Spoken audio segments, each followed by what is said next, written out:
guys, I want to review the Oscar nominated short film in the animated category, The 95 Senses. And this is a short film about a person who explains his love and nostalgia of the five senses.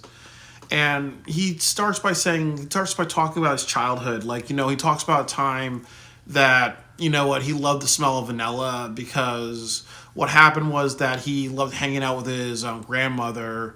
And what happened was that when she went to a barber to get, when she went to get her hairstylist to get her hair done, it would smell really, really bad. So they used like vanilla and other like, smells in the air to make people think that actually, it was a good experience when it actually was hiding up a bad smell. And then also, it also made it really clear when he was talking about his memories that that he suffered from, just some trauma and also just getting his feelings hurt too easily. Because what he also says is what happened was that when one time when she was getting her hair done, he was reading a story from Reader's Digest. So he took the magazine home from the salon, and then his grandmother saw it. So his grandmother took the magazine and beat him with it and says that you're nothing more than a thief. So that really like hurt his feelings. And another story about this guy's this old man, the old man's past is that he had bad hearing because what happened was his father would work in a sawmill and he would put like lumber through a machine. And what happened was that his father couldn't hear that well. So when his father came home from work, he would be blasting like music. And I think it was Anne Marie. If I'm saying Anne Marie or Anne Murray. And what happened was that because, he was hearing his dad's blasting music that he developed bad hearing to a point that when he was a teenager, he was working at a place called Crickets, which is an auto body shop. And he couldn't hear his boss yelling at him because he was backing a car, and then it hit a parked car. And then what happens is that he gets fired from the job. And this is actually when the story takes a dark turn. And I will kind of say before I go that this story is what I call a twist film, because a twist film is when you really have a story that's set up to go one direction, and then you have something really big that really turns it. And it also turns the emotions. There's also something called tonal shift, where it goes from, a very happy situation to a very, very sad situation. I think the best example of it is in Kill Bill. A great example is Kill Bill. You see the opening of Kill Bill, and you see Uma Thurman being very helpless, and then she gets shot in the face. And then you're hearing Bang Bang. I think I forgot the name of the song, but something like Bang Bang. He shot me down, and other things like that. And then the next scene, you actually see Uma Thurman kick some ass against Black Mamba. So it went from a very helpless and feelings of sadness to actually a feeling of, well, this is a kick-ass action film type of thing. That's a tonal shift. And there are twists in movies where that actually happens, where the tonal shift happens because of a twist in a story or a twist in a character. So the twist in this film, and this is spoilers, is that what happens is that this old man, when he was a kid, after he gets fired, he sets fire to Cricket's auto shop. The man's last name is Cricket, so he sets fire to Cricket's auto shop. And what happens is that he doesn't realize that Cricket has a family, and they all live above the auto shop, second, like maybe a third-story building. So they all died in a huge fire, and then it's revealed that the present day is actually this guy's an old man. The old man, his present day is that he's actually in jail. He's actually in prison, about to be put to death. And he's enjoying his last meal and other things like that, So definitely very intense twist, and a lot, and it didn't expect. It starts off as funny and comical to now just very serious. So There's a couple of things that I will say that he that at the end he kind of like has his death row meal. I believe that it's like a cheeseburger. There's onion rings, and then there's also just lobster tail. So he does talk about death as well. Like like the last sentence to go is your hearing. So there's a bunch of themes that I want to talk about really quick. That first of all, the theme is life is short. That some people may not realize that I like pizza, so there will be a day where I'll have my last slice of pizza, then I'll just never know how a pizza slice tastes after that, unless you believe in that theory that the universe and everything in existence repeats itself like in an infinite cycle. But it takes maybe one times 10 to the billionth power or something like that for the universe and everything to repeat again.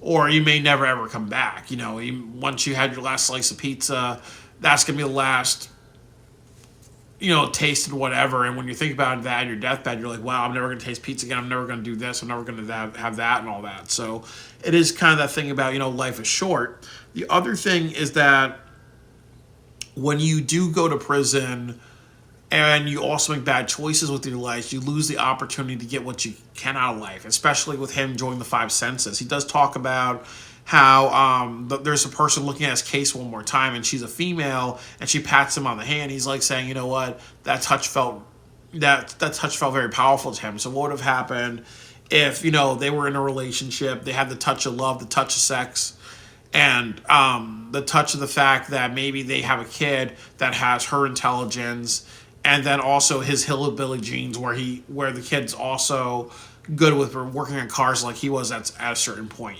So that touch of family, or that touch of maybe taking your kid's hand and you're starting that to teach them like how to screw something, or how to turn a wrench or whatever.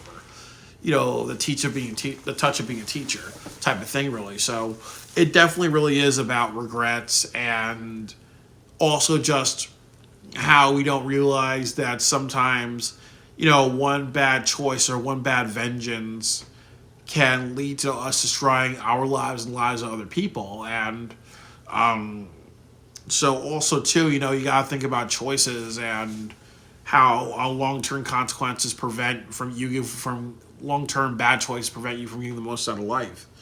The next thing is that, it really kind of creates that argument. Is the death penalty really humane when it's just a way of taking a person out of this world? And is prison really humane when you're kind of removed from other senses? There's some people in prison who possibly have never seen a tree for 5, 10, or 15, 20 years.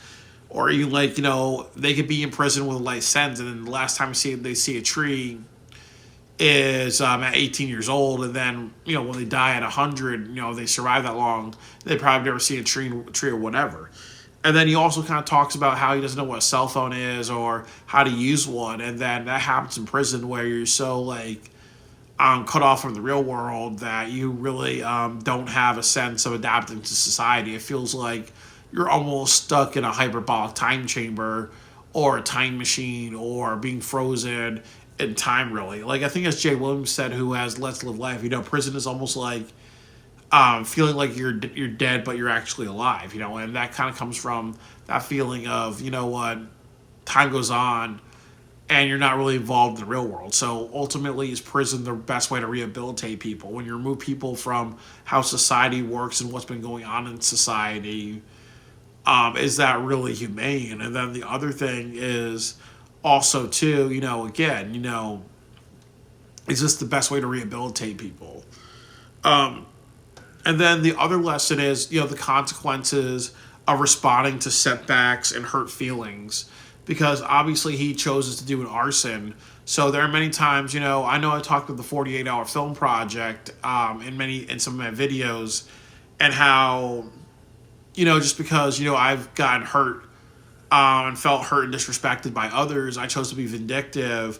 But I lost out on opportunities to actually show what I can deal and feel confident, and maybe keep showing my work and making friends and relationships and other things like that. So definitely when you're focused on being petty and vengeful, you don't realize the outcome of your vengeance. The same way his vengeance was to burn down Cricket's auto shop as a way of just saying, fuck you, fuck me, fuck you too. But he did the ultimate fuck up by killing the family. So definitely chasing vengeance doesn't always lead to the best outcomes, even when you achieve your vengeance. And then the last thing is that sometimes in life you need to just get what you want out of life. Sometimes you may want to get vengeance, or you may want to just do wrong to people that have hurt you, but sometimes you gotta say fuck that, because sometimes life is about investments in the long term. And I can tell you that from personal experience, that I think with this character, he deeply, deeply, deeply regrets the choices that he made of killing that family and ending up on death row. Obviously, they didn't deserve it. He knew that even though he got fired by Cricket, Cricket didn't deserve that consequence. And then the other thing too is that now he's on death row and he feels sorry for himself because he just cheated himself out of life and experiences and opportunities. So sometimes being that Captain Ahab doesn't make you happy, or being that Sasuke Uchiha. Like how Sasuke in Naruto, he killed Itachi, and then he realized Itachi was a double agent, and then when he went back to Leaf Village, I believe he had to be in prison for a certain amount of time, or house arrest for a certain amount of time. So, when you just care about your vengeance, you don't realize how much time you are taking out of yourself. And sometimes when you get your vengeance, you may not be happy because it may lead to a tragedy, or it may lead to just a revelation that maybe the reason why somebody wronged you was maybe because they cared about you and they were trying to motivate you. And then the other things, as I said, that you can do one bad thing and to be vindictive, and you can lose a major opportunity or years out of your life and other things like that. So always think about your choices. So that's the message of this film, the 95 Senses.